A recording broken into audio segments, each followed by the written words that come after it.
ಅರಮನೆ ಮೈದಾನದಲ್ಲಿ ಮಾಡಿರುವಂಥದ್ದು ಇತಿಹಾಸ ಪುಟ. ಭೂದೇವಿಯನ್ನು ನೋಡಿದ ಕೂಡಲೇ ನಾನು ಅದನ್ನು ಆಲೋಚನೆ ಮಾಡ್ತೇನೆ, ಆ ಭೂದೇವಿಗೆ ಶೃಂಗಾರ ಮಾಡಿದರೆ ಹೇಗಾಗ್ಬೋದು ಅವಳು. ಒಂದು ಕಡೆಯಿಂದ ಕಂಬಳ ಮಾಡಲಿಕ್ಕೆ ಪ್ರೇರೇಪಣೆ ಸುದ್ದಿ ಕೂಡ ಅಂತ ಹೇಳ್ಬೋದು. ಇಲ್ಲ, ಯಾರು ನಿರಾಸಕ್ತಿ ತೋರಿಸಿದ್ರ ಅವರು ಇವತ್ತು ಆಸಕ್ತಿ ತೋರಿಸ್ತಾ ಇದ್ದಾರೆ.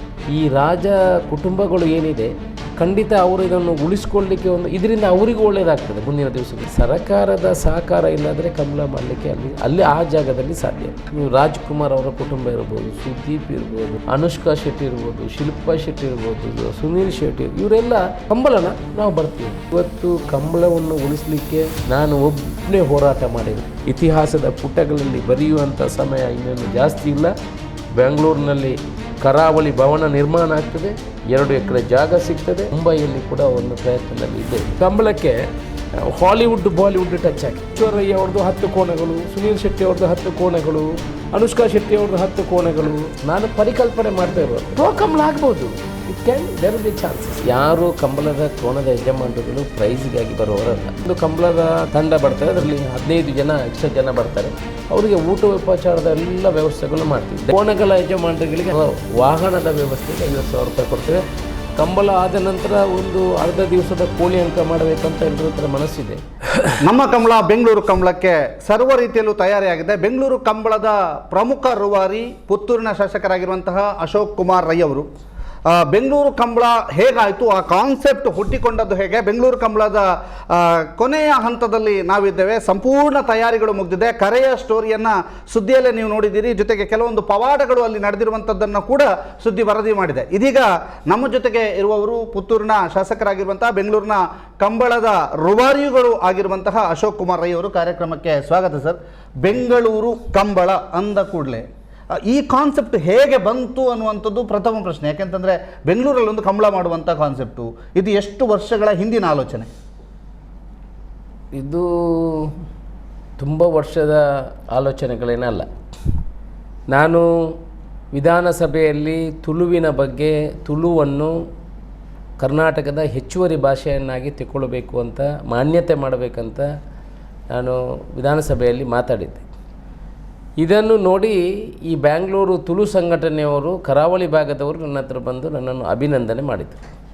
ಆಗ ಅವರು ನನ್ನ ಹತ್ರ ಒಂದು ಪ್ರಶ್ನೆಯನ್ನು ಕೇಳಿದರು.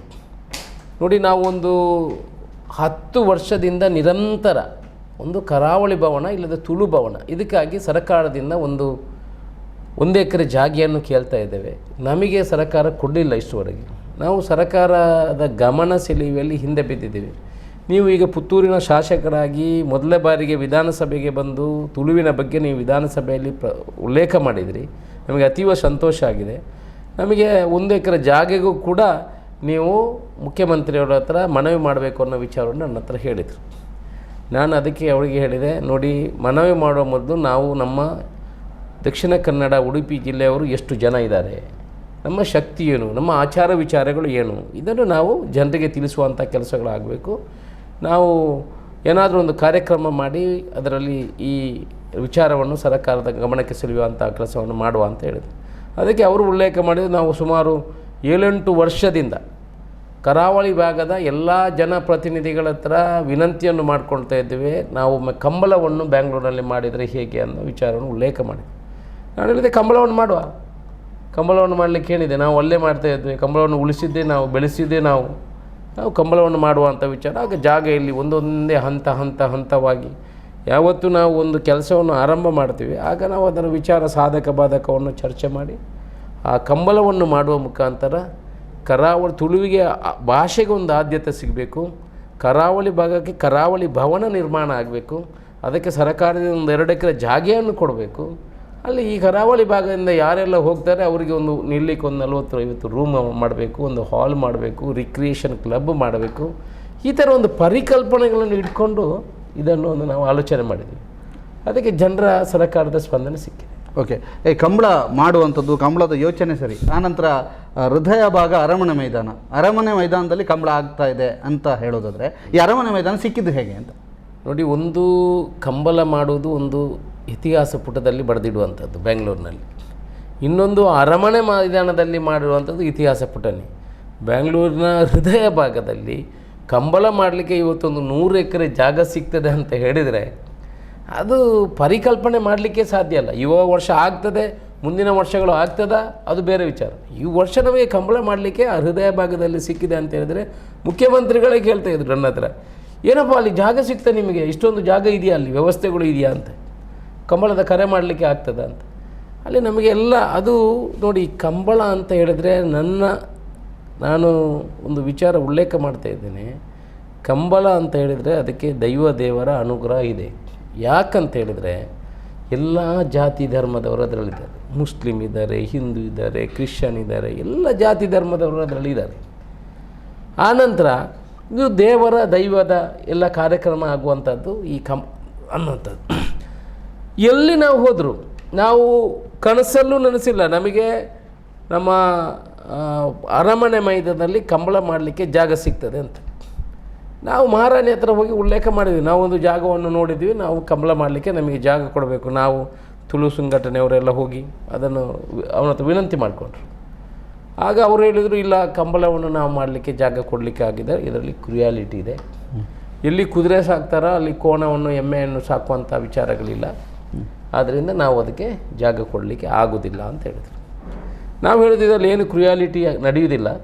ಮೊದಲು ರಾಜಮನೆತನದವರು ಕೂಡ ಕಂಬಳವನ್ನು ನಮ್ಮ ಭಾಗದಲ್ಲಿ ಮಾಡ್ತಾಯಿದ್ರು. ಇದು ರಾಜಮನೆತನ, ನಮಗೆ ಒಂದು ಜಾಗ ಕೊಡಿ. ಅದಕ್ಕೆ ಅವ್ರು ಹೇಳಿದ್ರು, ನಾವು ರಾಜಪುರೋಹಿತರಿದ್ದಾರೆ ಈ ಅರಮನೆಯಲ್ಲಿ, ನಾವು ಯಾವುದೇ ಕಾರ್ಯಕ್ರಮಗಳನ್ನು ಮಾಡೋದಿದ್ದರೂ ರಾಜಪುರೋಹಿತರಿದ್ದಾರೆ, ರಾಜಪುರೋಹಿತರ ಹತ್ರ ಪ್ರಶ್ನೆಯನ್ನು ಕೇಳಿ ಆನಂತರ ನಾವು ಅನುಮತಿ ಕೊಡ್ತೀವಿ ಅನ್ನೋ ವಿಚಾರವನ್ನು ಹೇಳಿದರು. ಓಕೆ, ರಾಜಪುರೋಹಿತರ ಹತ್ರ ಕೇಳಿದ್ರು, ಅವರಿಗೂ ಮುಲ್ಕಿ ಸೀಮೆಯ ಕಂಬಳಕ್ಕೊಂದು ಸಂಬಂಧ ಉಂಟು, ಅಲ್ಲೊಂದು ನಂಟು ಗೊತ್ತಾಯಿತು, ಮತ್ತು ನಾವು ಕಂಬಳ ಮಾಡಲೇಬೇಕು ಅಂತ ಅವ್ರದ್ದು ಒಂದು ಸಂಕಲ್ಪ ಇದೆ ಅನ್ನುವಂಥದ್ದು. ಹೌದು, ಅದೇ ಆನಂತರ ರಾಜಪುರೋಹಿತರು ಅದಕ್ಕೆ ಅನುಮತಿ ಕೊಟ್ಟರು. ಮಹಾರಾಣಿ ನಮ್ಮನ್ನು ಕರೆಸಿ ನೀವು ಕಂಬಳ ಮಾಡಿ ಅಂತ ನಮ್ಮ ಹತ್ರ ಅನುಮತಿ ಕೊಟ್ಟರು.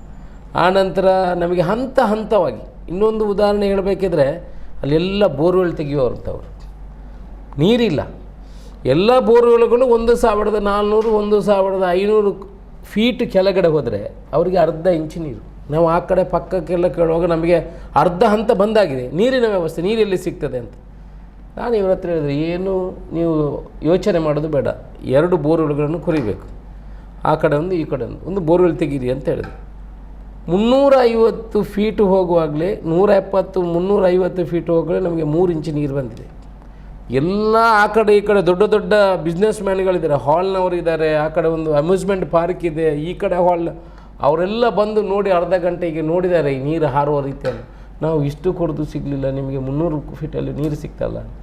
2 ಬೋರ್ನಲ್ಲೂ ಬೇಕಾದಷ್ಟು ನಮಗೆ ನೀರು. ಇದು ಒಂದು ದೇವರ ದಯೆ ಇದೆ ಅಂತ ಹೇಳಲಿಕ್ಕೆ ನಿದರ್ಶನ ಅಂತ ಹೇಳಿ. ಮತ್ತು ನಾವು ಎಲ್ಲಿ ಹೋದಲ್ಲೂ ಕೂಡ ನೋಡಿ, ಪ್ಯಾಲೇಸ್ ಗ್ರೌಂಡಲ್ಲಿ ನೀವು ಅರಮನೆ ಮೈದಾನಲ್ಲಿ ಒಂದು ಕಾರ್ಯಕ್ರಮ ಮಾಡಬೇಕಿದ್ರೆ ಅದರ ಪ್ರಧಾನಮಂತ್ರಿಯವರ ಕಾರ್ಯಕ್ರಮ ಆಗ್ತದೆ, ಇಲ್ಲ ಮುಖ್ಯಮಂತ್ರಿಯವರ ದೊಡ್ಡ ಕಾರ್ಯಕ್ರಮಗಳಾಗ್ತದೆ.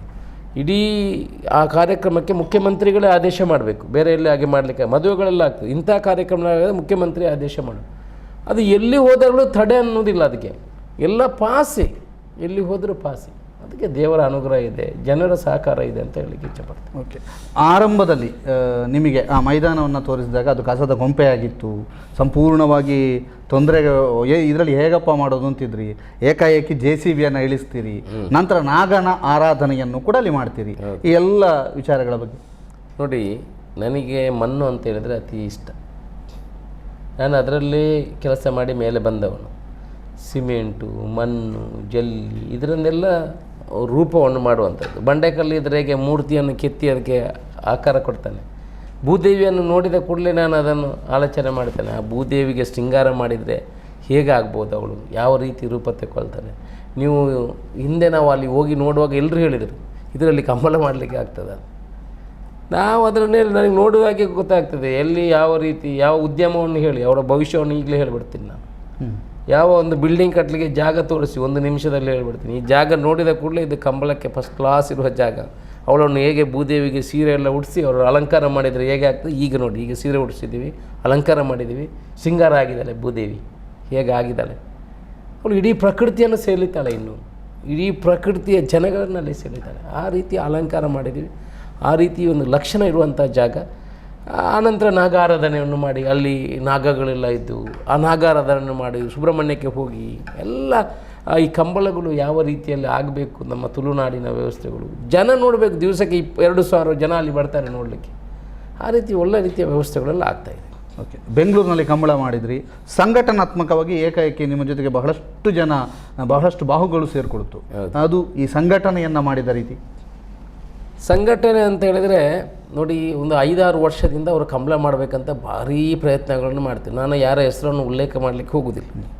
ಬೇರೆ ಮೇಲೆ ನಮ್ಮ ಈ ಕರಾವಳಿ ಭಾಗದ ಜನಪ್ರತಿನಿಧಿಗಳು ನಿರಂತರ ಅವರು 2 ವಿಚಾರದಲ್ಲಿ ಆ ಸಂಘಟನೆಗಳು ವಿನಂತಿ ಮಾಡ್ಕೊಳ್ತಾ ಇದ್ದು. ಒಂದು, ಕಂಬಳವನ್ನು ಮಾಡಬೇಕು, ಇನ್ನೊಂದು ಕರಾವಳಿ ಈ ತುಳು ಭವನಕ್ಕೆ ಜಾಗ ಸಿಗಬೇಕು. ಈ 2 ವಿಚಾರವನ್ನು ಅವರು ಪ್ರಯತ್ನವನ್ನು ಮಾಡ್ತಾಯಿದ್ರು.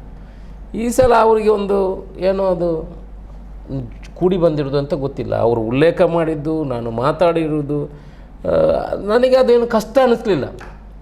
ಇದು ಡಿಸಿಷನ್ನು ಕಂಬಳ ಮಾಡ್ತೀವಿ ಅಂತ ಹೇಳಿದ ಡಿಸಿಷನ್ ಕಷ್ಟ ಅನ್ನಿಸ್ಲಿಲ್ಲ. ದೇವರೇ ಪ್ರೇರೇಪಣೆ ಕೊಟ್ಟು ನೋಡುವಾಗ ಇದು it is a big subject, ಇದು ದೊಡ್ಡ ಒಂದು ಈವೆಂಟು. ಆದರೆ ನಾನು ಒಂದು ನಿಮಿಷ ಮಾಡಲಿಲ್ಲ. ಅದು ನಿಮ್ಮ ಮಾಧ್ಯಮದಲ್ಲೇ ಫಸ್ಟಿಗೆ ನಾವು ಹೋಗಿರೋದು, ನೀವು ಹೇಳಿರೋ ಸುದ್ದಿಯಲ್ಲೇ, ಹೌದು, ನಿಮ್ಮ ಮಾಧ್ಯಮದಲ್ಲೇ ನಾವು ಒಂದು ಕಡೆಯಿಂದ ಕಂಬಳ ಮಾಡಲಿಕ್ಕೆ ಪ್ರೇರೇಪಣೆ ಸುದ್ದಿ ಕೂಡ ಅಂತ ಹೇಳ್ಬೋದು. ಓಕೆ, ಯಾಕಂತ ಹೇಳಿದರೆ ನಾವು ಆ ಕಂಬಳದ ಕರೆಗೆ ಭೇಟಿ ಕೊಟ್ಟಿದ್ವಿ. ಯಾವತ್ತು ಆ ಸುರುವಿ ಕೊಟ್ಟಿರುವಂಥ ಫೋಟೋವನ್ನು, ಮಾಹಿತಿಯನ್ನು ಎಲ್ಲ ಪ್ರಚಾರ ಮಾಡಿದ್ದು ನಿಮ್ಮ ಮಾಧ್ಯಮ. ನಾವು ಮತ್ತು ಅದಕ್ಕೆ ಇನ್ನಷ್ಟು ಅವರು ಏನು ಬ್ಯಾಂಗ್ಳೂರಿನ ಕಮಿಟಿಯವರು ಏನಾದರೂ ಅವರನ್ನು ಒಂದು ದಿವಸವನ್ನು ಕೂತ್ಕೊಳ್ಳಿಕ್ಕೆ ಬಿಡಲಿಲ್ಲ. ನಾವು ನಿರಂತರ ಅದರ ಹಿಂದೆ ಬಂದು ನೀವು ಕೂಡ ಅಪ್ಡೇಟ್ ಮಾಡಿ ನಾವು ಹಿಂದೆ ಹೋಗೋಂಗಿಲ್ಲ, ಮುಂದೆನೇ ಹೋಗೋ ಥರ ಮಾಡಿದ್ರಿ. ಯಾವಾಗಲೂ ನಿಮ್ಮ ಸಹಕಾರನೂ ಕೂಡ ಇದೆ, ಅದನ್ನು ನೆನಪು ಮಾಡ್ಕೊಳ್ತೀನಿ ನಾನು. ಆ ರೀತಿ ಒಂದು ಕೂಡಿ ಬಂತು ಮತ್ತು ದೇವರ ಅನುಗ್ರಹದಿಂದ ಅದು ಮುಂದೆ ಬಂದಿದೆ. ಈಗ ದೊಡ್ಡ ಈವೆಂಟು, ಇತಿಹಾಸ ಪುಟಗಳಲ್ಲಿ ಬರೆಯುವಂಥ ಒಂದು ಕಂಬಳ ಅಂತ ಹೇಳಿದ್ರೆ ಅದು ಬ್ಯಾಂಗ್ಳೂರು. ಎಲ್ಲ ಅದರಲ್ಲಿ ಬದಲಾವಣೆ, ನೀವು ಕೂತ್ಕೊಳ್ಳುವಂಥ ವ್ಯವಸ್ಥೆಗಳು ಇರ್ಬೋದು. ಸುಮಾರು ಕ್ಯಾಮರಾಮ್ಯಾನ್ಗಳು ಎಲ್ಲ ಬಾಂಬೆಯಿಂದ ತರಿಸ್ಕೊಳ್ತಾ ಇದ್ವಿ ಆ ಫಿನಿಷಿಂಗ್ ಮಾಡಲಿಕ್ಕೆ. ಆ ಫೋಟೋ ಕಮೆಂಟ್ರಿಯೇಟರ್ಸು ನೀವು ಈಗ ಕ್ರಿಕೆಟಲ್ಲಿ ಒಂದು 6 ಬಡಿತಾನೆ, 6 ಬಡುವಾಗ 6 ಅಂತ ಹೇಳ್ತೀವಿ. ಆನಂತರ ರಿಪ್ಲೈ ಮಾಡುವಾಗ ಅವರು ಹೇಳ್ತಾರೆ ಹೇಗೆ ಬಾಲ್ ಬಂತು, ಹೇಗೆ ಅದು. ಇದರಲ್ಲೂ ಹಾಗೆ ಕಂಬಳದಲ್ಲಿ ಓಡುವಾಗ ಒಂದು ಸಲ ಕಮೆಂಟ್ರಿ ಆಗ್ತದೆ, ಸ್ಪೆಷಲ್ ಕಮೆಂಟ್ರಿಯೇಟರ್ ಬರ್ತಾರೆ. ಅದನ್ನು ರಿಪ್ಲೈ ಮಾಡುವಾಗ ಪುನಃ ರಿಪ್ಲೈಯಲ್ಲಿ ಅದು ಯಾವ ರೀತಿ ಬಂದಿದೆ, ಯಾವ ಕೋಣಗಳು ಬಂದಿದೆ, ಇದನ್ನೆಲ್ಲ ಟೆಕ್ನಿಕಲ್ ಟ್ರೈನಿಂಗ್ಸ್ ಎಲ್ಲ ಮಾಡ್ತಾಯಿದ್ದೀವಿ. ಯಾರು ಕಮೆಂಟ್ರಿಯೇಟರು ಹೊರಗಡೆ ಬಂದವರು ಬರ್ತಾರೆ. ಓಕೆ, ಆ ರೀತಿಯಲ್ಲಿ ಹೈ ಟೆಕ್ನಾಲಜಿ ಮತ್ತು ಹೈ ಆ್ಯಂಡ್ ಒಂದು ಈ ಕಾರ್ಯಕ್ರಮವನ್ನು ಮಾಡ್ತಾಯಿದ್ದೀವಿ. ಓಕೆ, 4 ಲಕ್ಷಕ್ಕೂ ಅಧಿಕ ಜನ ಸೇರುವಂತಹ ನಿರೀಕ್ಷೆ ಅಂತ ಹೇಳ್ತಿದ್ದಾರೆ. 8 ಲಕ್ಷದಿಂದ ಮೇಲ್ಪಟ್ಟು ಜನ ಬರ್ತಾರೆ. ಇವತ್ತು ನೀವು ಒಂದು ಪಾಸ್ಗಳಿಗೆ ಜನ ನನಗೆ ಫೋನ್ ಮಾಡೋ ವಿಚಾರಗಳನ್ನು ನೋಡಿದರೆ, ಒಳ್ಳೆ ಮಂತ್ರಿಗಳು ಅವರ ಕುಟುಂಬದವರು ಕೂಡ ನಮಗೆ ಫೋನ್ ಮಾಡಿ ಕರೆ ಮಾಡಿ, ಅಶೋಕ್ ರೈಗಳೇ ನೀವು ಕಂಬ ಮಾಡ್ತಾಯಿದ್ರಲ್ಲ, ನಮಗೆ ನಮ್ಮ ಕುಟುಂಬ ಸಮೇತವಾಗಿ ಬರಬೇಕು, ನಮಗೆ ಪಾಸ್ ಕೊಡಬೇಕು. ಮಂತ್ರಿ ಅವರ ಕುಟುಂಬದವರು ನಮಗೆ ಮಹಿಳೆಯರ ಸತ್ತು ನಮ್ಮ ಮಕ್ಕಳಿಗೆ ಜೊತೆಯಲ್ಲಿ ಬರಬೇಕು, ನಮಗೆ ಒಂದು ಒಂದು ಗಂಟೆ ಕಂಬಳ ನೋಡಬೇಕು, ನಮಗೆ ಪಾಸ್ ಕೊಡಬೇಕು. ಆಸಕ್ತಿ, ಭಾರಿ ಆಸಕ್ತಿ ಇದೆ. ನನ್ನ ಪ್ರಕಾರ 8 ಲಕ್ಷದಿಂದ ಮೀರಿ ಜನ ಈ 1 ದಿವಸದಲ್ಲಿ ಬಂದು ಹೋಗುವಂಥ ನಿರೀಕ್ಷೆಗಳಿದೆ. ಓಕೆ, ಈಗಾಗಲೇ ಸರ್ ಎಷ್ಟು ಕೋಣೆಗಳ ನೋಂದಾವಣೆ ಆಗಿದೆ? ಮತ್ತು ನೋಡಿ, 228 ಕೋಣೆಗಳ ನೋಂದಾವಣೆ ಆಗಿದೆ. ನಾವು ಅದರಲ್ಲಿ ಮೊನ್ನೆ ಅಂದರೆ 228 ಅಂದರೆ ಚಿಕ್ಕ ಕೋಣೆಗಳು, ಕೆಲವು ಬೇಡ, ಕೆಲವರು ಅದಕ್ಕಾಗಿ ಕೋಣವನ್ನು ಖರೀದಿ ಮಾಡಿದ್ದಾರೆ. 9 ಜನ, ನೀವು ನಂಬ್ತೀರಾ ಬಿಡ್ತೀರಾ, 9 ಜನ ಕೋಣೆಗಳನ್ನು ಖರೀದಿ ಮಾಡಿ ಅದರಲ್ಲಿ ತಗೊಂಡು ಬರುವಂಥ, ನಮಗೆ ದುಡ್ಡು ಬೇಡ ಅಂತಾರೆ. ಲಾರಿ ಟ್ರಾನ್ಸ್ಪೋರ್ಟೇಷನ್ ಬಾಡಿಗೆ ಕೂಡ ಬೇಡ, ನಾವು ಬರ್ತೀವಿ. ನಾವು ಅದರಲ್ಲಿ ಮೊನ್ನೆ ಕಕ್ಕೆ ಪದವು ಕಂಬಳದಲ್ಲಿ ಅವರನ್ನು ಟ್ರಯಲ್ ಎಲ್ಲ ಓಡಿಸಿ ಅದನ್ನು ಫಿಲ್ಟ್ರೇಷನ್ ಮಾಡಿ ಸುಮಾರು 185 ಜೊತೆ ಕೋಣೆಗಳನ್ನು ನಾವು ಅಲ್ಲಿ ಭಾಗಿಯಾಗಲಿಕ್ಕೆ ಪ್ರಯತ್ನವನ್ನು ಮಾಡ್ತಾಯಿದ್ವಿ. ಒಂದು ಕಡೆಯಿಂದ ನಮ್ಮ ಊರಿನ ಕಂಬಳದ ಸ್ಟಾರ್ಗಳು, ಮತ್ತೊಂದು ಕಡೆಯಿಂದ ಸೆಲೆಬ್ರಿಟಿಗಳು, ಎಲ್ಲ ಒಂದು ವೈಭವ ಇದೆ. ಜೊತೆಗೆ ದೊಡ್ಡ ಮಟ್ಟಿನ ಫುಡ್ ಫೆಸ್ಟಿವಲ್. ಈ ನಮ್ಮ ಕೋಣಗಳ ಸಾಕಾಣಿಕೆ, ಕೋಣಗಳನ್ನು ಕರೆದುಕೊಂಡು ಬರೋದು, ಇದೆಲ್ಲ ಸ್ವಲ್ಪ ಚಾಲೆಂಜಿಂಗ್ ಅನ್ನೋಂಥ ರೀತಿಯಲ್ಲಿ ಇತ್ತು. ಈಗ ಕಕ್ಕೆ ಬದಲು ನಾವು ಮಾತಾಡಿದಾಗ ತುಂಬ ಜನ ಬರ್ತೇವೆ ಹೋಗ್ತೇವೆ ಅನ್ನೋಂಥ ಹುಮ್ಮಸ್ನಲ್ಲಿದ್ದಾರೆ. ಇದಕ್ಕೆ ಹೇಗೆ ಪ್ಲ್ಯಾನ್ ಮಾಡಿದ್ದು ಅಂತ ನೋಡಿ, ನಾವು everything we have to plan ಅಂತ ಹೇಳ್ತಾರೆ. ಆರಂಭದಲ್ಲಿ ಹೇಳುವಾಗ ಕೋಣಗಳ ಯಜಮಾನರುಗಳು ಸ್ವಲ್ಪ ನಿರಾಸಕ್ತಿಯೆಲ್ಲ ತೋರಿಸಿದರು. ನಾವು ಆನಂತರ ಅವರನ್ನೊಂದು ವ್ಯವಸ್ಥಿತ ರೀತಿಯಲ್ಲಿ ಅವರಿಗೆ ಮನೆಗೆ ಹೋಗಿ ಅವರಿಗೆ ಆಮಂತ್ರಣ ಪತ್ರಿಕೆ ಕೊಡುವಂಥ ಕೆಲಸವನ್ನು ಮಾಡಿದ್ವಿ. ಒಂದು ಶಾಲು ಹಾಕಿ ಹರಿವಾಣದಲ್ಲಿ ಹೂ ಮತ್ತು ಆಮಂತ್ರಣ ಪತ್ರಿಕೆಯನ್ನು ಇಟ್ಟುಕೊಡುವಂಥ ಕೆಲಸ. ಮತ್ತು ಅವರಿಗೂ ಕೂಡ ಇಡೀ ವಿಶ್ವದಲ್ಲಿ ತೋರಿಸುವಂಥ ಅವರಿಗೆ ಪ್ರತಿಷ್ಠೆ. ಈ ಕೋಣೆಗಳ ಯಜಮಾನರುಗಳು ದುಡ್ಡಿಗಾಗಿ ಬಹುಮಾನಕ್ಕಾಗಿ ಮಾಡುವಂಥವರಲ್ಲ, ಪ್ರತಿಷ್ಠೆ ಅಂದರೆ ವಿಶ್ವಕ್ಕೆ ತೋರಿಸುವಂಥ ಒಂದು ಅವಕಾಶ. ಇವತ್ತು 9 ಜನ ಯಜಮಾನರುಗಳು ಕೋಣವನ್ನು ಖರೀದಿ ಮಾಡಿ ಟ್ರಯಲ್ ರನ್ ಮಾಡ್ತಾ ಇದ್ದಾರೆ ಅಂತ ಹೇಳಿದ್ರೆ, ಇದು ನಂಬಲಿಕ್ಕೆ ಸಾಧ್ಯ ಇಲ್ಲ. ಯಾರು ನಿರಾಸಕ್ತಿ ತೋರಿಸಿದ್ರೆ ಅವರು ಇವತ್ತು ಆಸಕ್ತಿ ತೋರಿಸ್ತಾ ಇದ್ದಾರೆ. ಇವತ್ತು ನಾವು ಕುದಿ ಓಡಿಸುವುದು ಅಂತ ಹೇಳ್ತಾರೆ. ನಾವು ಕುದಿ ಓಡಿಸುವಂಥ ಯೋಚನೆಯಲ್ಲಿರಲಿಲ್ಲ. 4 ಜೊತೆ ಕೋಣೆಗಳ ಯಜಮಾನರುಗಳು ನೀವು ಅನುಮತಿ ಕೊಟ್ಟರೆ ಕುದಿಯನ್ನು ಓಡಿಸ್ತೀವಿ ಅಂತ ಹೇಳಿದ್ದಾರೆ.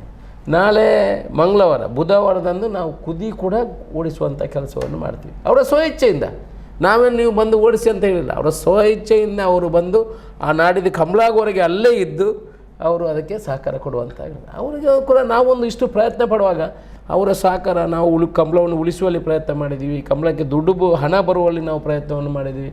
ನಿರಂತರ ಕಂಬಳದಿಂದ ಇವತ್ತು ನಮಗೆ ಗೌರವ ತಂದಿದೆ ಹೊರತು ಯಾರಾದರೂ ಕಂಬಳಾಭಿಮಾನಿ ಇದನ್ನು ನೋಡ್ಕೋಬೇಕು. ಕಂಬಳ ಆಯೋಜಕರಿರ್ಬೋದು, ಕಂಬಳಗಳ ಯಜಮಾನರಿರ್ಬೋದು, ಇಲ್ಲ ಕೋಣಗಳ ಯಜಮಾನರುಗಳು ಇರ್ಬೋದು. ನಾನು ಹೇಳ್ತಾ ಇರುವುದು ಕಂಬಳದಿಂದ ನಮಗೆ ಗೌರವ ಬಂದಿದೆ, ನಮ್ಮಿಂದ ಕಂಬಳಕ್ಕೆ ಅಲ್ಲ. ಅದನ್ನು ನಾವು ತಿಳ್ಕೋಬೇಕು. ಆದ್ದರಿಂದ ನಾವು ಕಂಬಳ ಎಲ್ಲಿ ನಡೀತಾ ಅದಕ್ಕೆ ಪೂರಕವಾಗಿ ಸಹಕಾರ ಮಾಡಬೇಕು. ಓಕೆ, ನಿಮ್ಮ ಬ್ರದರ್ ಅವರನ್ನು ನಾವು ಸಂದರ್ಶನ ಮಾಡಿದ್ವಿ, ರಾಜ್ಕುಮಾರ್ ರೈ ಅವರನ್ನ ಸಂದರ್ಶನ ಮಾಡಿದಾಗ ಅವರು ಒಂದು ಮಾತು ಹೇಳಿದ್ದಾರೆ, ತಮ್ಮನ ಹತ್ರ ಹೇಳಿದ್ದೇವೆ ಪ್ರತಿ ವರ್ಷ ಬೆಂಗಳೂರಲ್ಲಿ ಕಂಬಳ ಆಗಬೇಕು ಅಂತ. ನಿಮ್ಮ ಜವಾಬ್ದಾರಿ ಹೆಚ್ಚಿಸಿದ್ದಾರೆ. ನೋಡೋ, ಒಂದು ಬ್ರೇಕಿಂಗ್ ಕೊಡುವ ನಾವು ಕೂಡ, ಪ್ರತಿ ವರ್ಷ ಕಂಬಳ ಬೆಂಗಳೂರಿನಲ್ಲಿ ಆಗುತ್ತಾ? ಖಂಡಿತ. ಪ್ರತಿ ವರ್ಷ ಕೂಡ ಅರಮನೆ ಮೈದಾನದಲ್ಲಿ ನಮಗೆ ಜಾಗ ಸಿಕ್ಕಿದರೆ ಈಗ ಕಂಬಳದ ರುಚಿಯನ್ನು ನಾವು ಜನರಿಗೆ ಕೊಡುವಂಥ ಕೆಲಸಗಳಾಗಿದೆ. ಇಷ್ಟುವರೆಗೆ ಇಷ್ಟೊಂದು ದೊಡ್ಡ ಮೊತ್ತದ ಈ ಕಾರ್ಯಕ್ರಮವನ್ನು ಮಾಡಲಿಕ್ಕೆ ಅವರ ಹತ್ರ ಶಕ್ತಿ ಇದೆಯಾ ಇಲ್ವಾ ಅಂತ ಆ ಜನರಿಗೆ ಒಂದು ವೇದನೆ ಇತ್ತು ಮತ್ತು ಆತಂಕ ಇತ್ತು. ಇವತ್ತು ಅದೆಲ್ಲ ನಿವಾರಣೆ ಆಗಿದೆ. ನೀವು ಸ್ಪಾನ್ಸರ್ಸ್ ನೋಡಬೇಕು. ನಾವು ಕೇಳದೆ ಫೋನ್ ಮಾಡಿ ಕೊಡುವಂಥ ಸ್ಪಾನ್ಸರ್ಸು ಕೂಡ ಇದ್ದಾರೆ. ನಮಗೆ ಓನ್ಲಿ ಸಮಯ ಅವಕಾಶಗಳು ಕಡಿಮೆ ಆಗಿದೆ. ಇಲ್ಲಾಂತಂದರೆ ಇನ್ನಷ್ಟು ಒಳ್ಳೆಯ ರೀತಿಯಲ್ಲಿ ಮಾಡ್ಬೋದಿತ್ತು. ಆದರೆ ಎಲ್ಲ ಜನರನ್ನು ಒಂದು ಒಟ್ಟಿಗೂಡಿಸುವಂಥ ಕೆಲಸವನ್ನು ನಾವು ಮಾಡಿದ್ದೀವಿ ಅಂತ ಅಂದ್ಕೊಳ್ತೀವಿ. ಖಂಡಿತ ಮುಂದಿನ ವರ್ಷಗಳಲ್ಲೂ ಕೂಡ ದೇವರ ಅನುಗ್ರಹ ಇದ್ದರೆ, ನಮಗೆ ಅಲ್ಲಿ ಜಾಗದ ವ್ಯವಸ್ಥೆಗಳಾದರೆ ಖಂಡಿತ ಈ ಕಂಬಳ ನಿರಂತರವಾಗಿ ನಡೀತದೆ. ಬಹುಶಃ ನನ್ನ ಒಂದು ಆಲೋಚನೆ, ಈ ಎಲ್ಲ ಆದ ಕೂಡಲೇ ಈ ಕಂಬಳದ ಕರೆ ಪರ್ಮನೆಂಟಾಗಿ ಆ ಮೈದಾನದಲ್ಲಿ ಉಳಿಯುತ್ತದೆ ಅನ್ನೋ ನಮ್ಮ ಸಿಕ್ಸ್ತ್ ಸೆನ್ಸ್ ಒಂದು ಕೆಲಸ ಮಾಡ್ತಾಯಿದೆ. ಈ ರಾಜ ಕುಟುಂಬಗಳು ಏನಿದೆ ಖಂಡಿತ ಅವರು ಇದನ್ನು ಉಳಿಸ್ಕೊಳ್ಳಿಕ್ಕೆ ಒಂದು ಇದರಿಂದ ಅವರಿಗೂ ಒಳ್ಳೆಯದಾಗ್ತದೆ ಮುಂದಿನ ದಿವಸಗಳು. ನೀವು ಬೇಕಿದ್ರೆ ನೋಡಿ, ನಾವು ಮುಂದಿನ ವರ್ಷ ನಿಮ್ಮ ಇಂಟರ್ವ್ಯೂಲ್ಲಿ ನೋಡಿ, ಅವರುಗಳು ಕೂಡ ಅವರಿಗೆ ಕೆಲವು ವ್ಯತ್ಯಾಸಗಳು ಇದ್ದದ್ದೆಲ್ಲ ಸರಿಯಾಗಿ ಅಲ್ಲಿಯೂ ಪೂರಕವಾಗಿ ಅದು ವಾತಾವರಣ ಸೃಷ್ಟಿ ಮಾಡಿ ಅವರು ಕೂಡ ಆಯಿತು ಈ ಕಂಬಳದ ಕರೆಗೆ ಒಂದಿಷ್ಟು ಜಾಗ ಕೊಡುವ, ಇದು ನಡೀಲಿ ನಿರಂತರ ಅನ್ನೋ ಅಭಿಪ್ರಾಯಗಳು ಬರುವ ಸಂದರ್ಭಗಳು ಇದೆ ಅಂತ ನಾನು ಹೇಳಲಿಕ್ಕೆ ಇಚ್ಛೆಪಡ್ತೀನಿ. ಓಕೆ ಸರ್, ಈಗ ಒಂದು ಗಣ್ಯರ ಆಗಮನ ಆಗಲಿಕ್ಕಿದೆ, ಯಾರೆಲ್ಲ ಬರ್ತಾರೆ ಮತ್ತು ನೀವು ಗಣ್ಯ ರಾಜಕೀಯದವ್ರನ್ನ ಭೇಟಿಯಾಗಿದ್ದೀರಿ, ಅವರನ್ನೆಲ್ಲ ಭೇಟಿಯಾಗುವ ಸಂದರ್ಭದಲ್ಲಿ ಅವರ ರಿಯಾಕ್ಷನ್ಗಳು ಹೇಗಿತ್ತು ಅಂತ ನೋಡಿ. ರಾಜಕೀಯದಂದರೆ ಮುಖ್ಯಮಂತ್ರಿಗಳ ಹತ್ರ ನಾವು ಹೋಗಿದ್ವಿ, ಉಪಮುಖ್ಯಮಂತ್ರಿಗಳ ಹತ್ರ ಹೋಗಿದ್ವಿ. ಮುಖ್ಯಮಂತ್ರಿ ಹತ್ರ ಹೋದಾಗ ನಾವು ಹೇಳಿದ್ವಿ ನೀವು ಗೌರವ ಅಧ್ಯಕ್ಷರಾಗಬೇಕು. ಅವರು ಒಂದು ನಿಮಿಷ ಹಿಂದೆ ನೋಡಿಲ್ಲ. ಕರಾವಳಿ ಭಾಗದ ಕಂಬಳನ ನಾನು ನೋಡಿದ್ವಿ. ಅಶೋಕ್ ರೈ ನೀವು ಮಾಡಬೇಕು, ನಾವು ನಿಮ್ಮ ಜೊತೆ ಇದ್ದೀವಿ, ನಮ್ಮಿಂದ ಏನಾಗಬೇಕು. ಇವತ್ತು ಸರ್ಕಾರ ನಮ್ಮ ಪರವಾಗಿ ಇಲ್ಲ ಅಂತಾದರೆ ಖಂಡಿತ ಮಾಡಲಿಕ್ಕೆ ಸಾಧ್ಯವೇ ಇಲ್ಲ. ಅಷ್ಟೊಂದು ಇಲಾಖೆಗಳ ಅನುಮತಿ ಬೇಕು.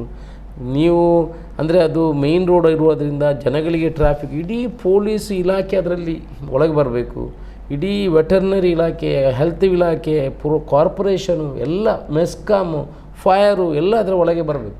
ಸರ್ಕಾರದ ಸಹಕಾರ ಇಲ್ಲದ್ರೆ ಕಂಬಳ ಮಾಡಲಿಕ್ಕೆ ಅಲ್ಲಿ ಆ ಜಾಗದಲ್ಲಿ ಸಾಧ್ಯ ಇಲ್ಲ. ಪೂರ್ತಿ ಸಹಕಾರ. ಅದರ ಜೊತೆಯಲ್ಲಿ ಮುಖ್ಯಮಂತ್ರಿಗಳು 1 ಕೋಟಿ ಘೋಷಣೆ ಮಾಡಿದ್ದಾರೆ. ಆನಂತರ ನಮ್ಮ ಸ್ಪೋರ್ಟ್ಸ್ ಆ್ಯಂಡ್ ಕಲ್ಚರ್ ಮಿನಿಸ್ಟರ್ ಅವರು 50 ಲಕ್ಷವನ್ನು ಕೊಡುವಂಥ ಕೆಲಸ ಮಾಡಿದ್ದಾರೆ. ಕನ್ನಡ ಮತ್ತು ಸಂಸ್ಕೃತಿ ಇಲಾಖೆಯಿಂದ 25 ಲಕ್ಷ. ಸೊ ನಮಗೆ ಏನು ಈ ಹೊರೆ ಇತ್ತು, ಆರ್ಥಿಕ ಹೊರೆ, ಅದನ್ನು ಸರ್ಕಾರ ತುಂಬಿಕೊಳ್ಳುವಂಥ ಕೆಲಸ ಮತ್ತು ಎಲ್ಲಿ ಹೋದಲ್ಲಿಯೂ ಕೂಡ ಈ ನಮಗೆ ಸ್ಪಂದನೆ ಕೊಡುವಂಥ ಕೆಲಸ ಬಹುತೇಕ ಸರ್ಕಾರದ ಸಹಾಯದಿಂದ ಆಗಿದೆ. ಮುಖ್ಯಮಂತ್ರಿಗಳು ಕೂಡ ಭಾರಿ ಸಂತೋಷದಲ್ಲಿ ಒಪ್ಪಿಕೊಂಡು ಬಂದಿದ್ದಾರೆ. ಸರ್ಕಾರದ ಸಹಕಾರದಿಂದ ಇದು ನಡೆಸಲಿಕ್ಕೆ ನಮಗೆ ಸುಗಮವಾಗಿ ನಡೆಸಲಿಕ್ಕೆ ಒಂದು ಅವಕಾಶ ಆಗಿದೆ ಅಂತ ಹೇಳಲಿಕ್ಕೆ ಇಷ್ಟಪಡ್ತೀನಿ. ಓಕೆ, ಸಿನಿಮಾ ನಟನಟಿಯರ ದಂಡೆ ಬರಲಿಕ್ಕಿದೆ. ಯಾಕೆಂತಂದರೆ ಪುತ್ತೂರು ಅಥವಾ ಉಪ್ಪಿನಂಗಡಿ ಕಂಬಳಕ್ಕೆಲ್ಲ ಸಿನಿಮಾ ನಟನಟಿಯರು ಬರುವಂಥದ್ದು ಸರ್ವೇ ಸಾಮಾನ್ಯ. ಆದರೆ ಈ ಬಾರಿ ಸಿನಿಮಾ ನಟನಟಿಯರು ಇರುವಲ್ಲೇ ಆಗ್ತಾ ಇರೋದ್ರಿಂದ ದೊಡ್ಡ ಸಂಖ್ಯೆಯಲ್ಲಿ ಸಿನಿಮಾ ನಟನಟಿಯರು ಬರ್ತಾರೆ ಅನ್ನುವಂಥ ನಿರೀಕ್ಷೆಗಳಿದ್ದಾವೆ. ನಿಮ್ಮ ಆಮಂತ್ರಣ ಪತ್ರಿಕೆಯಲ್ಲಿಯೂ ಕೂಡ ಸಾಕಾಗದಷ್ಟು ಹೆಸರುಗಳಿದ್ದಾವೆ. ಹೌದು, ಎಲ್ಲರೂ ನೋಡಿ, ಇದಕ್ಕೆ ಎಲ್ಲರೂ ಒಪ್ಪಿಕೊಂಡಿದ್ದಾರೆ. ನಾವು ಹೇಳಿದ ಕೂಡಲೇ ನೀವು ರಾಜ್ಕುಮಾರ್ ಅವರ ಕುಟುಂಬ ಇರ್ಬೋದು, ಸುದೀಪ್ ಇರ್ಬೋದು, ನಾನು ಅವರೆಲ್ಲ ಎಲ್ಲರೂ, ಅನುಷ್ಕಾ ಶೆಟ್ಟಿ ಇರ್ಬೋದು, ಶಿಲ್ಪಾ ಶೆಟ್ಟಿ ಇರ್ಬೋದು, ಸುನೀಲ್ ಶೆಟ್ಟಿ, ಇವರೆಲ್ಲ ನಾವು ಹೇಳುವಾಗ ಕಂಬಳನ ನಾವು ಬರ್ತೀವಿ. ಇಲ್ಲಾಂದರೆ ಒಂದು ಫಿಲ್ಮ್ ಆ್ಯಕ್ಟರ್ನ ಕರ್ಕೊಂಡು ಬರಬೇಕಿದ್ರೆ ಅದಕ್ಕೆ ಭಾರಿ ಖರ್ಚಿದೆ. ಅವರು ಬರುವಾಗಲೂ ನೋಡ್ತಾರೆ ಅದರಲ್ಲಿ ಎಷ್ಟು ಜನ ಬರ್ತಾರೆ, ಹೇಗಿದೆ ನಮ್ಮ ಪ್ರೊಫೈಲಲ್ಲಿ ಹೇಗೆ ಇದೆ, ಹೇಗೆ ಇದು ಮಾಡ್ಬೋದು ಅಂತ ಪಬ್ಲಿಕ್ ಲೈಫಿಗೆ ಬರೋದು ಕಡಿಮೆ. ಕಂಬಳ ಅಂತ ಹೇಳುವಾಗ ಯಾರೂ ಕೂಡ ನಿರಾಕರಣೆ ಮಾಡಲಿಲ್ಲ. ಇವರು ಕ್ರಿಕೆಟರ್, ಅವರು ಕೂಡ ನಾನು ಖಂಡಿತ ಅದಕ್ಕೆ ಬರ್ತೀನಿ ಅನ್ನೋ ವಿಚಾರವನ್ನು ಹೇಳಿದರು. ಬಟ್ ಎಲ್ಲ ಹಾಲಿವುಡ್ ಎಲ್ಲರೂ ಬರುವಂಥ ಕೆಲಸಗಳಾಗಿದೆ. ಜನ ಕೂಡ ಹಾಗೆ ಇವತ್ತು ನಮಗೆ ಅವರ ಅಭಿಮಾನಿಗಳು, ನಾವು ಹೇಗೆ ಅವರನ್ನು ಸ್ವಾಗತ ಮಾಡಬೇಕು, ನಮಗೆ ಅಭಿನಂದನೆ ಮಾಡಬೇಕು, ನಮಗೆ ಅದೇ ಒಂದು ಈಗ ತಲೆನೋವಿನ ಪ್ರಶ್ನೆ ಆಗಿದೆ. ಅವರವರು ಶಿವಣ್ಣ ಬರ್ತಾರೆ, ನಾವು ಹೇಗೆ ಮಾಡಬೇಕು, ಸುದೀಪ್ ಬರ್ತಾರೆ ಹೇಗೆ ಮಾಡಬೇಕು, ಯಶ್ ಬರ್ತಾರೆ ಹೇಗೆ ಮಾಡಬೇಕು, ಕ್ರಿಕೆಟರ್ ಈಗ ನಾವು ಅವ್ರಿಗೆ ಯಾವಾಗಲೂ ಬ್ಯಾರಿಕೇಡ್ ಹಾಕಿ ಅವರಿಗೆ ಯಾವುದೇ ತೊಂದರೆ ಆಗದಾಗೆ ವ್ಯವಸ್ಥಿತ ರೀತಿಯಾಗಿ ಇಲ್ಲಿ ಪೊಲೀಸ್ ಪ್ರೊಟೆಕ್ಷನು ಬಾಕಿದನ್ನೆಲ್ಲ ಮಾಡಿ VVIPಗಳಿಗೆ ಸಪ್ರೇಟ್ ಎಂಟ್ರಿ, VIP ಗಳಿಗೆ ಸಪ್ರೇಟ್ ಎಂಟ್ರಿ, ಕೋಣಗಳ ಯಜಮಾನರುಗಳಿಗೆ ಬೇಕಾಗುವಂಥ ವ್ಯವಸ್ಥೆ ಎಲ್ಲ ವ್ಯವಸ್ಥಿತ ರೀತಿಯಲ್ಲಿ ಒಂದು ಆಯೋಜನೆಯನ್ನು ಮಾಡ್ತಾಯಿದ್ದೀವಿ. ಸರ್, ಬೆಂಗಳೂರಿನಲ್ಲಿ ಕಂಬಳ ಮಾಡಿ ಒಂದು ಇತಿಹಾಸವನ್ನು ನಿರ್ಮಾಣ ಮಾಡಲಿಕ್ಕೆ ಹೊರಟಿದ್ದೀರಿ. ಈ ಕಂಬಳ ಅಂತಂದರೆ ನಿಮಗೆ ಮೊದಲು ಆಸಕ್ತಿ ಹುಟ್ಟಿದ್ದು ಹೇಗೆ ಅಂತ, ಎಲ್ಲಿ? ನೋಡಿ, ನನಗೆ ನಿಜವಾಗಲೂ ಕಂಬಳದ ಮೇಲೆ ಆಸಕ್ತಿ ಇರಲಿಲ್ಲ. ನಾನು ಕಂಬಳಕ್ಕೆ ಮೊದಲು ಹೋದವನು ಅಲ್ಲ. ಯಾವತ್ತು ನಾನು ಉಪ್ಪಿನಂಗಡಿಯ ಕಂಬಳ ನಿಲ್ತದೆ ಅಂತ ಆಯಿತು, ಒಂದು ಅಷ್ಟು ಜನ ಬಂದು ನನ್ನ ಮನೆ ಹತ್ರ ಬಂದು ಒಂದು ವಿನಂತಿ ಮಾಡಿಕೊಂಡ್ರು. ನೋಡಿ, ಉಪ್ಪಿನಂಗಡಿಯಲ್ಲಿ ಕಂಬಳ ಆಗ್ತಾಯಿತ್ತು, ಅದು ನಿಲ್ತದೆ, ಯಾರು ನಡೆಸೋರಿಲ್ಲ, ನೀವು ಅಧ್ಯಕ್ಷತೆಯನ್ನು ವಹಿಸ್ಬಿಡ್ಬೇಕು ಅಂತ ಹೇಳಿದರು. ನಾನು ಆಯ್ತಪ್ಪ ಒಂದು ಕಂಬಳ ಮಾಡುವ ಅಂತ ಹೇಳುವ ವಿಚಾರವನ್ನು ಮಾಡಿಕೊಂಡು ಆನಂತರ ಮಾಡುವಾಗ ಬರುವ ವರ್ಷವೇ ನಾನು ಯಾಗ ಅಧ್ಯಕ್ಷತೆಗೊಂಡೆ, ಬರುವ ವರ್ಷವೇ ಪೇಟದವರು ಅದಕ್ಕೆ ಅಬ್ಜೆಕ್ಷನ್ ತಂದು ಇಡೀ ಕಂಬಳವನ್ನು ನಿಲ್ಲಿಸುವಂಥ ಪ್ರಯತ್ನವನ್ನು ಮಾಡಿದರು. ಆಗ ಎಲ್ಲ ಕೋಣೆಗಳ ಯಜಮಾನರುಗಳು ಬಂದು ನಾವು ಕಂಬಳವನ್ನು ನಿಲ್ಲಿಸ್ತೇವೆ, ನೀವು ಉಪ್ಪಿನಂಗಡಿ ಕಂಬಳವನ್ನು ನಿಲ್ಲಿಸಿ, ಇನ್ನು ಮುಂದೆ ನಮಗೂ ಕೋಣೆಗಳನ್ನು ಸಾಕಿ ಒಂದು ಹಂತ ಆಗಿದ್ದೀವಿ, ಅದರಿಂದ ಕಂಬಳ ನಿಲ್ಲಿಸುವ ಅನ್ನೋ ವಿಚಾರವನ್ನು ಹೇಳಿದರು. ನಾನು ಹೇಳಿದೆ, ನೀವು ಕಂಬಳವನ್ನು ನಿಮ್ಮ ಕಂಬಳ ಎಲ್ಲ ಆಯಿತು, ನೀವು ಕಂಬಳ ನಿಲ್ಲಿಸಿದ್ರೆ ನಿಲ್ಲಿಸಿ, ನಾನು ಮಾತ್ರ ಉಪ್ಪಿನಂಗಡಿ ಕಂಬಳ ನಿಲ್ಲಿಸೋದಿಲ್ಲ, ಅದು ಆಗಬೇಕು. ನಾನು ಏನು ಮಾಡ್ತೀನಿ, ಕೋರ್ಟಿಗೆ ಹೋಗ್ತೀನಿ ಅಂತ ಹೇಳಿ ನಾನು ಕೋರ್ಟಲ್ಲಿ ಫೈಲ್ ಮಾಡಿದೆ. ಒಂದು ದೊಡ್ಡ ರ್ಯಾಲಿಯನ್ನು, ಆಗ ಭಾಸ್ಕರ್ ಕೋಟ್ಯಾನೋ ಎಲ್ಲ ಇದ್ದರು, ನಾವು ದೊಡ್ಡ ರ್ಯಾಲಿಯನ್ನು ಆಯೋಜನೆ ಮಾಡಿದ್ವಿ. ಇಡೀ ರಾಜ್ಯಕ್ಕೆ ಅದೊಂದು ಮಾಹಿತಿ ಹೋಯಿತು. ಮಾಧ್ಯಮದವರು ನಮಗೆ ಪೂರ್ತಿ ಸಹಕಾರ ಕೊಟ್ಟರು. ಸುಮಾರು 89 ಜೊತೆ ಕೋಣೆಗಳು ನಾವು DC ಆಫೀಸ್ಗಳಿಗೆ ರ್ಯಾಲಿಯಲ್ಲಿ ಹೋಗಿರುವಂಥದ್ದು, ಪೂರ ಜನ ಸೇರುವಂಥ, ಇಡೀ ಮಂಗಳೂರಲ್ಲಿ ಎಲ್ಲ ಬಂದು ಈ ಕೋಣೆಗಳನ್ನು ನೋಡುವಂಥವ್ರು. ಆ ರ್ಯಾಲಿ ಅಂತ ಕೋರ್ಟಲ್ಲಿ ಕೂಡ ನನಗೆ ಸ್ಟೇ ಸಿಕ್ತು. ಆನಂತರ ನಿರಂತರ ನಾವು ಯಾವುದೇ ವಿಚಾರಗಳಿಗೆ ಒಂದು ಕೈ ಹಾಕೋದು ಕಡಿಮೆ, ಆಲೋಚನೆ ಮಾಡ್ತೇವೆ. ಅದು ಕೈ ಹಾಕಿದ ನಂತರ ಅದು ಕೊನೆ ಮುಟ್ಟುವವರೆಗೆ ಅದರ ಹಿಂದೆ ಓಡ್ತೀನಿ. ಇವತ್ತು ಕಂಬಳವನ್ನು ಉಳಿಸಲಿಕ್ಕೆ ರಾಜ್ಯ ಸರ್ಕಾರ ಆಯಿತು, ಕೇಂದ್ರ ಸರ್ಕಾರ ಆಯಿತು, ಸುಗ್ರೀವಾಜ್ಞೆ ಆಯಿತು, ಆನಂತರ ಕೂಡ ಪೇಟದವರು ಅವರು ಸುಪ್ರೀಂ ಕೋರ್ಟ್ನಲ್ಲಿ ಚಾಲೆಂಜ್ ಮಾಡಿದರು. ನಾನು ಒಬ್ಬನೇ ಹೋರಾಟ ಮಾಡಿರುವಂಥದ್ದು. ಮಂಗಳೂರು ನಮ್ಮ ಕರಾವಳಿ ಭಾಗದ ಕಂಬಳ ಸಮಿತಿ ಕೂಡ ಅದರಲ್ಲಿ ಇಂಪ್ಲೀಡ್ ಪಿಟಿಷನ್ ಹಾಕಲಿಲ್ಲ. ನಾನು ನನ್ನ ಸ್ವಂತ ಖರ್ಚಿನಲ್ಲಿ ಸುಮಾರು 10-15 ಲಕ್ಷ ಖರ್ಚು ಮಾಡಿ ಸುಪ್ರೀಂ ಕೋರ್ಟಲ್ಲಿ ಇಂಪ್ಲೀಟಿಂಗ್ ಪಿಟಿಷನ್ ಹಾಕಿ ಸೀನಿಯರ್ ಅಡ್ವೊಕೇಟನ್ನು ಮಾಡಿ, ನಿಮಗೆ ಗೊತ್ತಿಲ್ವ ಸುಪ್ರೀಂ ಕೋರ್ಟಲ್ಲಿ ಅಡ್ವೊಕೇಟನ್ನು ಮಾಡಬೇಕಿದ್ರೆ ಎಷ್ಟು ಖರ್ಚಿದೆ ಅಂತ. ಸುಮಾರು 12 ವಾಯಿದೆಗಳಾಗಿದೆ. 5 ಬೆಂಚಸ್ ಜಡ್ಜ್, ಕೇಂದ್ರ ಸರ್ಕಾರ ಮತ್ತು ರಾಜ್ಯ ಸರ್ಕಾರದಿಂದ 2 ವಕೀಲರು, ಅಟಾರ್ನಿ ಜನರಲ್ ಮತ್ತು ಅಡ್ವೊಕೇಟ್ ಸಾಲಿಸಿಟರ್ ಜನರಲ್ ಇಬ್ಬರು ಇದ್ದರು.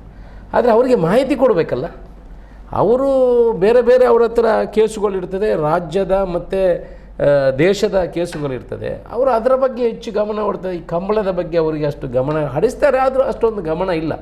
ಸೊ ಅವರಿಗೆ ಪ್ರತಿ ಸಲ ನಾವು ಇನ್ಪುಟ್ ಕೊಡೋ ಮುಖಾಂತರ ಪೇಟದವರು ಅಲ್ಲಲ್ಲಿ ಹೋಗಿ ರೆಕಾರ್ಡಿಂಗನ್ನು ಮಾಡಿ, ಅಲ್ಲಲ್ಲಿ ವೀಡಿಯೋಗಳನ್ನು ಮಾಡಿ ಸುಪ್ರೀಂ ಕೋರ್ಟ್ 5 ಬೆಂಚಸ್ ಜಸ್ಟಿಸ್ಗೆ ಸಬ್ಮಿಟ್ ಮಾಡಿದ್ವಿ.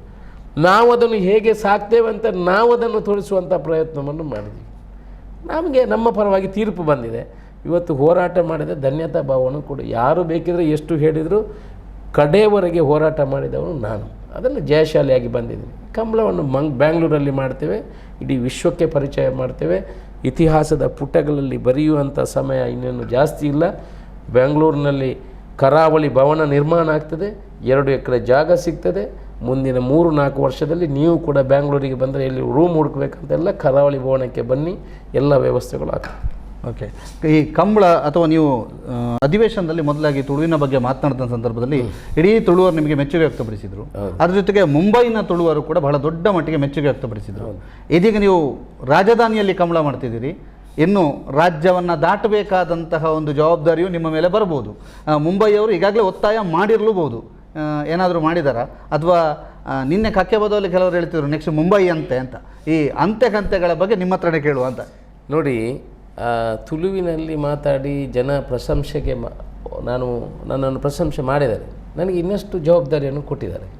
ನನಗೆ ತುಂಬ ಅದು ಪ್ರೇರೇಪಣೆ ಆಗಿದೆ ಅವರ ಸಹಕಾರ. ಈಗ ಕಂಬಳವನ್ನು ಮಾಡುವಾಗ ಇಡೀ ದೇಶದ ಜನ ಒಂದು ವಾಟ್ಸಪ್ ಮಾಡ್ತಾರೆ, ಮೇಲ್ ಮಾಡ್ತಾರೆ, ಸೋಷಿಯಲ್ ಮೀಡ್ಯಾದಲ್ಲಿ ಅದನ್ನು ರೆಕಗ್ನೈಸ್ ಮಾಡ್ತಾರೆ. ಇಟ್ಸ್ ಎ ಗ್ರೇಟ್ ಜಾಬ್ ಅಂತ. ಈಗ ಇದು ಬ್ಯಾಂಗ್ಳೂರಲ್ಲಿ ಆದ ಕೂಡಲೇ ಮುಂದಿನ ಸಲ ನಾವು ಮುಂಬೈಯಲ್ಲಿ ಕೂಡ ಒಂದು ಪ್ರಯತ್ನದಲ್ಲಿ ಇದ್ದೇವೆ. ಮಾಡಬಾರ್ದಂಥದ್ದಲ್ಲ, ಕೂಡಿಸ್ಬೇಕು ಬೇರೆ ಬೇರೆ ಕಡೆಗೆ. ಮುಂಬೈ ಜನರು ಕೂಡ ಈಗ ಅಶೋಕರಾಗಲೇ ನೀವು ಬರಬೇಕು, ನಾವು ಮುಂಬೈಯಲ್ಲಿ ಒಂದು ಕಂಬಳ ಮಾಡುವ ಅಂತ ಹೇಳ್ತಾರೆ. ದುಬೈಯವರು ಹೇಳಿದ್ದಾರೆ, ನೀವು ಮಲ್ಲ ಬಿಡಿ, ದುಬೈಯವರು ಹೇಳಿ ನಮ್ಮ ಈ ಸ್ಪೋರ್ಟ್ಸ್ ಏನು ನಿಮ್ಮ ಕ್ರಿಕೆಟನ್ನು ಯಾರು ಸ್ಪಾನ್ಸರ್ ಮಾಡ್ತಾರೆ ಅವರು ನಮ್ಮ ಹತ್ರ ಬಂದು ಅವರು ಬಂದು ನಮ್ಮ ಹತ್ರ ಭೇಟಿಯಾಗಿದ್ದಾರೆ. ನೀವು ಬರೀ ಕೋಣೆಗಳನ್ನು ತರುವಂಥ ಕೆಲಸಗಳು ಮಾಡಬೇಕು, ನಾವು ಬೇರೆ ಬೇರೆ ಕಡೆ. ನಾನೆಲ್ಲ ದುಬೈಗೆ ಕೋಣೆ ಕರ್ಕೊಂಡು ಹೋಗೋದು ಹೇಗೆ, ವಿಲ್ ಗೋ ಬೈ ಫ್ಲೈಟ್ ಅಂತ ಹೇಳ್ತಾರೆ. ಸೊ ಇದಕ್ಕೆ ಯಾವ ರೀತಿ ಇದು ಎಲ್ಲರಿಗೆ ಮುಟ್ತದೆ ಅಂತ ಹೇಳೋಕ್ಕಾಗಲ್ಲ. ನೋಡಿ, ಉದಾಹರಣೆಗೆ ನಾನೊಂದು ಹೇಳ್ತೇನೆ. ನಮ್ಮ ಕೇರಳದಲ್ಲಿ ಒಂದು ಬೋಟ್ ರೇಸ್ ನಡೀತದೆ. ಅದು ವಿಲೇಜಲ್ಲಿ ಗ್ರಾಮೀಣ ಪ್ರದೇಶದಲ್ಲಿ ನಡೀತಿರುವಂಥ ಬೋಟ್ ರೇಸ್ ಇತ್ತು. ಅದನ್ನು ಸ್ಟಾರ್ ಸ್ಪೋರ್ಟ್ಸ್ನವ್ರು ತಗೊಂಡ್ರು, ಅದನ್ನು ಈವೆಂಟ್ ಮಾಡಿದರು. ಸ್ಟಾರ್ ಸ್ಪೋರ್ಟ್ಸು ಈ ಕ್ರಿಕೆಟ್ ಮಾಡ್ತಾರೆ, ಕಬಡ್ಡಿ ಮಾಡ್ತಾರೆ, ಅವರು ತಗೊಂಡ್ರು. ಇವಾಗ ಇಟ್ ಈಸ್ ಪೇಯ್ಡ್. ಯಾವ ರೀತಿ ಆಗ್ತದೆ ಅಂತ ಹೇಳಿದ್ರೆ ಅದಕ್ಕೆ ಮೆರುಗೆ ಚೇಂಜ್ ಮಾಡಿದ್ದಾರೆ. It is a event. So ಕಂಬಳವನ್ನು ಕೂಡ ಇಲ್ಲಿ ಅದೇ ರೀತಿ ಮಾಡಿ ಅಲ್ಲಿ ಈವೆಂಟ್ ಮಾಡಬಾರ್ದು ಅಂತ ಏನಿಲ್ಲ. ನೀವು 100 ಜೊತೆ 150 ಜೊತೆ ಹೇಳಿದ್ರೆ ಒಂದು 75 ಜೊತೆ ಕೋಣಗಳನ್ನು ಕರ್ಕೊಂಡು ಹೋಗಿ ಮಾಡಲಿಕ್ಕೇನು ಆಗಲಿಕ್ಕಿಲ್ಲ ಅಂತ ಇಲ್ಲ. ಮುಂದಿನ ಭವಿಷ್ಯ ನೋಡುವ, ಅದಕ್ಕೆ ಯಾವ ರೀತಿ ಮೆರುಗು. ಈಗ ಎಲ್ಲದರಲ್ಲೂ ಚೇಂಜ್ ಆಗಿದೆ. ಯಕ್ಷಗಾನದಲ್ಲೂ ಚೇಂಜ್ ಆಗಿದೆ, ನಾಟಕದಲ್ಲೂ ಮೊದಲು ಯಕ್ಷಗಾನ ರಾತ್ರಿ 5 ಗಂಟೆಗೆ ಸಾಯಂಕಾಲ ಅದೇ ಬೆಳಿಗ್ಗೆವರೆಗೆ ಯಕ್ಷಗಾನ ನಡೀತಿತ್ತು. ಈಗ 3 ಗಂಟೆಗೆ ಮಾಡಿದ್ದಾರೆ, ಚೇಂಜಸ್ ಮಾಡಿದ್ದಾರೆ, ಮೋಡಿಫಿಕೇಷನ್. ಕಂಬಳಕ್ಕೆ ಕೂಡ ಮೆರುಗು ತರುವಂಥ ಕೆಲಸಗಳು. ಈಗ ಕಂಬಳಕ್ಕೆ ಹಾಲಿವುಡ್ ಬಾಲಿವುಡ್ ಟಚ್ ಆಗಿದೆ. ಹಾಲಿವುಡ್ ನಾಳೆ ಹೇಳ್ಬೋದು, ಐಶ್ವರ್ಯ ಅವ್ರದ್ದು 10 ಕೋಣಗಳು, ಸುನೀಲ್ ಶೆಟ್ಟಿ ಅವ್ರದ್ದು 10 ಕೋಣಗಳು, ಅನುಷ್ಕಾ ಶೆಟ್ಟಿ ಅವ್ರದ್ದು 10 ಕೋಣಗಳು, ಇಲ್ಲದ ಇನ್ನೊಬ್ಬರದ್ದು ಒಂದು.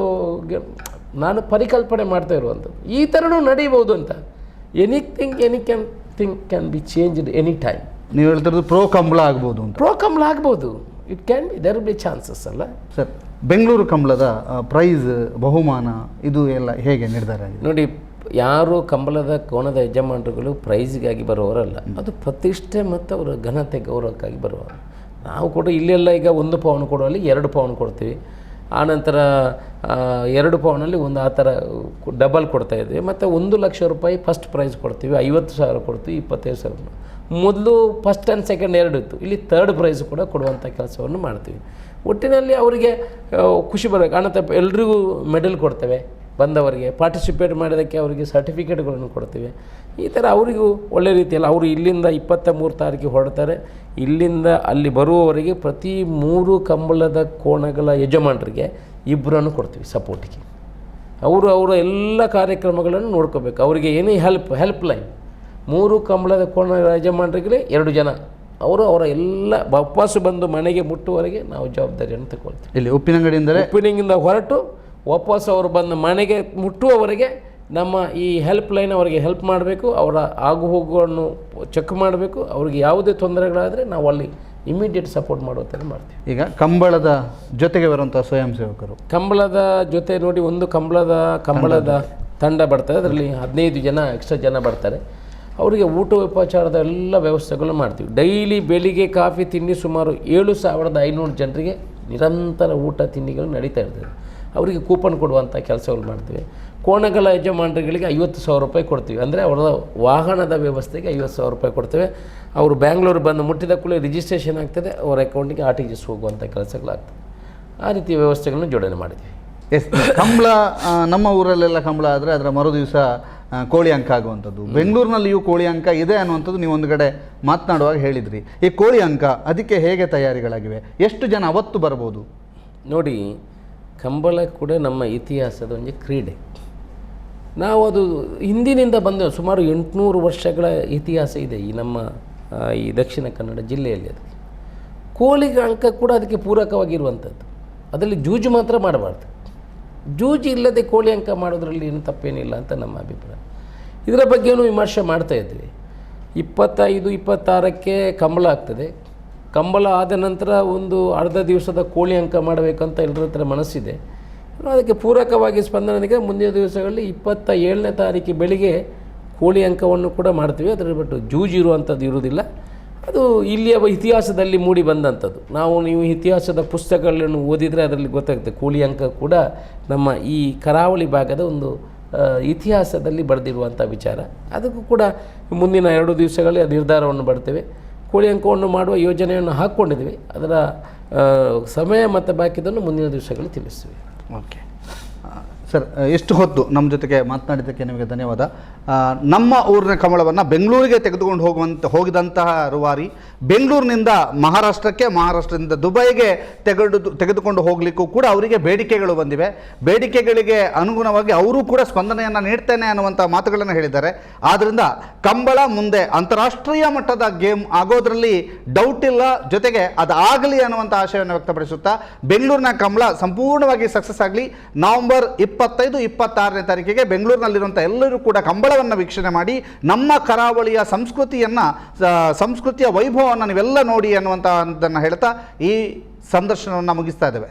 ಸುಧಾಕರ್ ಪಡೀಲ್ ಜೊತೆಗೆ ದಾಮೋದರ ದೊಂಡಲೆ, ಸುದ್ದಿ ನ್ಯೂಸ್, ಪುತ್ತೂರು.